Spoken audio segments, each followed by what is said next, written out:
Assalamualaikum warahmatullahi wabarakatuh. Perkenalkan, nama saya Suhani Saronim 2518 Nah, di sini kita akan membahas tentang elektronika dan sistem komputer yang terdapat pada manusia.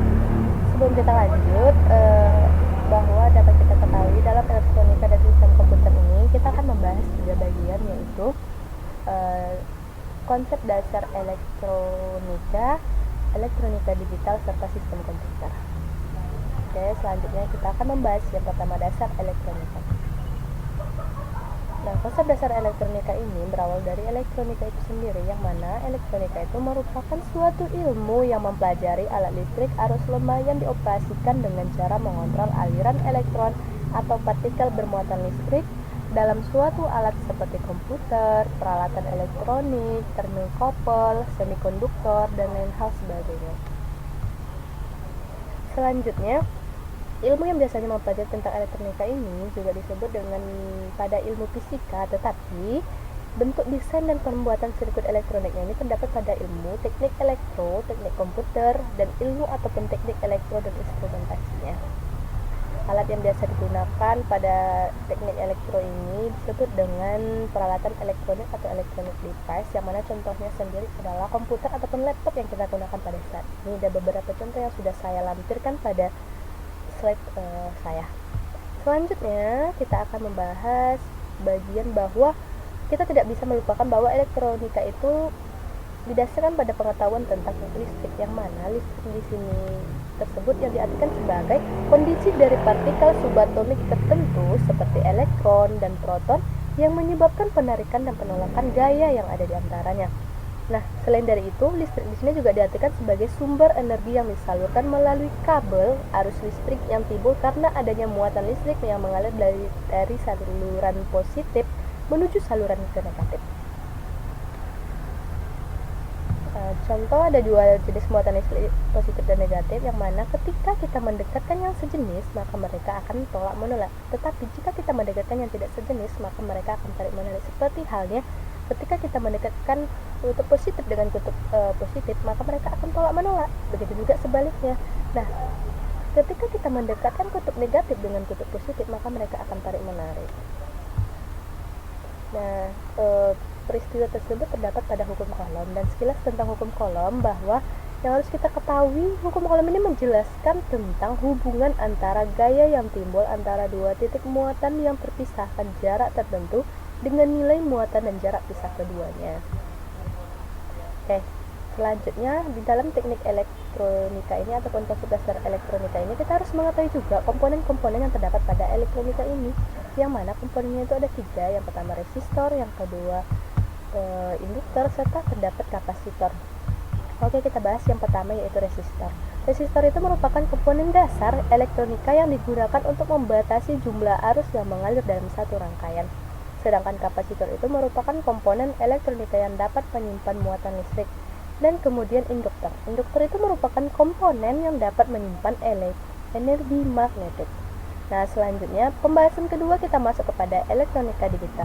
Dapat kita ketahui teman-teman sekalian bahwa elektronika digital itu merupakan sistem elektronik yang menggunakan sinyal digital, yang mana sinyal digital ini didasarkan pada sinyal yang bersifat terputus-putus, yang biasanya dilambangkan dengan 1 dan 0, yang mana notasi 1 ini berarti adanya hubungan di dalamnya, tetapi notasi 0 ini tidak melambangkan adanya ataupun terjadinya hubungan. Contoh, ketika kita menghidupkan sekring lampu, kita akan on off kan. Nah, disitulah terjadi hubungan yang mana akan dinotasikan dengan ataupun dilambangkan dengan 1.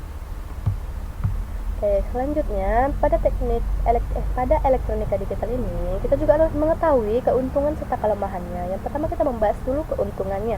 Keuntungan elektronika digital ini yaitu sistem digitalnya mempunyai antarmuka yang mudah dikendalikan dengan komputer dan perangkat lunak. Penyimpanan informasi jauh lebih mudah dilakukan dalam sistem digital dibandingkan dengan analog. Nah, selain itu, kelemahan yang harus kita ketahui pada elektronik digital ini yaitu memiliki beberapa kelemahan, yang diantaranya pada beberapa kasus sistem digital membutuhkan lebih banyak energi, kemudian lebih mahal, dan juga rapuh gitu. Oke, selanjutnya kita juga akan membahas gerbang logika yang terdapat pada elektronika digital ini, yang mana Pada elektronika digital ini atau rangkaian digital, apapun tersusun dari apa yang disebut dengan gerbang logika ini, sehingga gerbang logika ini melakukan suatu operasi logika pada satu atau lebih input dan menghasilkan output tunggal, yang mana output yang dihasilkan itu merupakan hasil dari serangkaian operasi logika berdasarkan prinsip-prinsip aljabar boolean. Oke, selanjutnya kita akan mengetahui bagaimana bentuk tabel kebenaran dan representasi dalam gerbang logikanya. Nah, ini merupakan tabel-tabel bentuk gerbang logikanya yang mana terdapat AND gate, OR gate, serta NOT gate. Untuk penjelasan bagian dari gambar berikut ini, kita akan jelaskan bahwa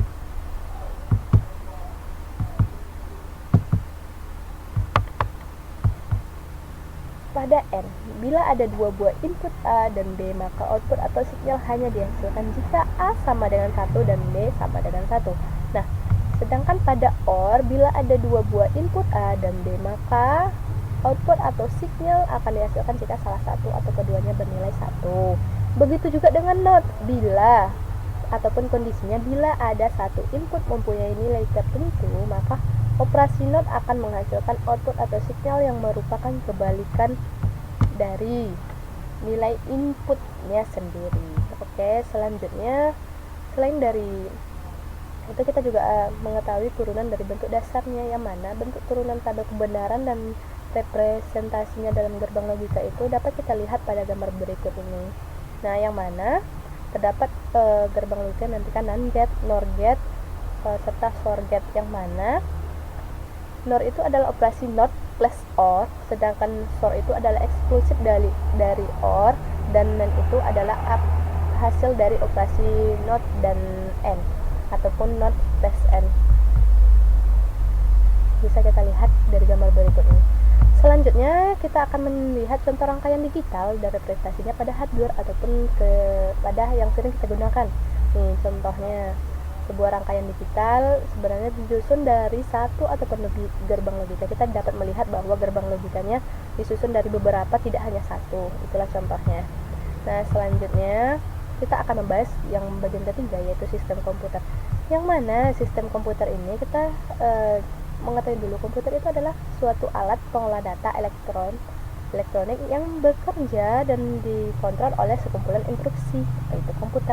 Sedangkan sistem komputer itu merupakan kumpulan elemen-elemen manusia, perangkat keras, dan perangkat lunak yang saling berinteraksi untuk mencapai tujuan, yaitu mendapatkan informasi yang berguna, kemudahan dalam bekerja, kecepatan, serta tujuan yang lainnya. Itulah sistem komputer.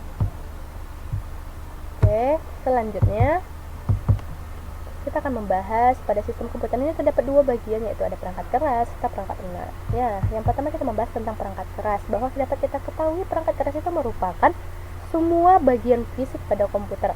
Nah, dibedakan dengan data berada di dalamnya ataupun yang beroperasi di dalamnya. 4 komponen yang terdapat pada perangkat keras ini dapat kita ketahui bahwa yang pertama terdapat unit masukan, yang itu memungkinkan pengguna memasukkan data atau perintah ke dalam komputer. Kemudian terdapat unit keluaran yang memungkinkan pengguna menerima informasi hasil keluaran atau perprosesan komputer. Yang kemudian ketiga, unit memori utama, yaitu perangkat yang digunakan untuk menyimpan data, program, informasi ataupun hasil prosesan komputer yang lainnya. Kemudian terdapat yang keempat adalah unit pemrosesan pusat atau central processing unit, yaitu bagian yang digunakan untuk memproses data, program, dan informasi yang ada pada komputer. Nah, selanjutnya beberapa contoh dari perangkat keras yang harus kita ketahui adalah contohnya display, sering kita ketahui motherboard, ada mouse, ada CPU, dan memori, dan lain hal sebagainya. Oke, selanjutnya kita masuk kepada perangkat lunak ataupun piranti lunak. Nah, pada perangkat lunak atau piranti lunak ini dapat kita ketahui suatu program komputer yang berfungsi sebagai sarana interaksi antara pengguna dengan perangkat keras. Itu boleh diartikan dengan penerjemah perintah-perintah yang dijalankan oleh pengguna komputer untuk diteruskan ke ataupun diproses oleh perangkat keras itu sendiri.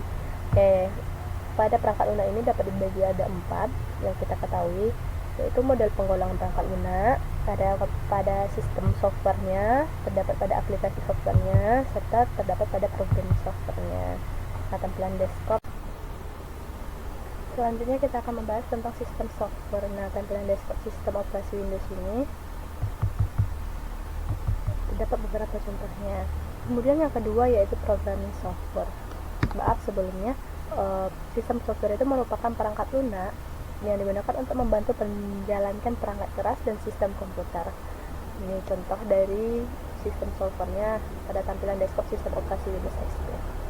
Kemudian pada programming software itu merupakan perangkat lunak yang menyediakan alat bantu atau fungsi yang dapat membantu programmer dalam membuat program komputer. Yang ketiga ada aplikasi software, yang mana pada aplikasi ini perangkat lunak yang digunakan membantu manusia mengerjakan tugas-tugas tertentu ataupun kadangnya tidak berhubungan dengan suatu komputer. Ini beberapa contohnya. Nah, mungkin itu yang dapat saya sampaikan. Salah dan jangan saya mohon maaf. Terima kasih sudah menyaksikan. Assalamualaikum warahmatullahi wabarakatuh.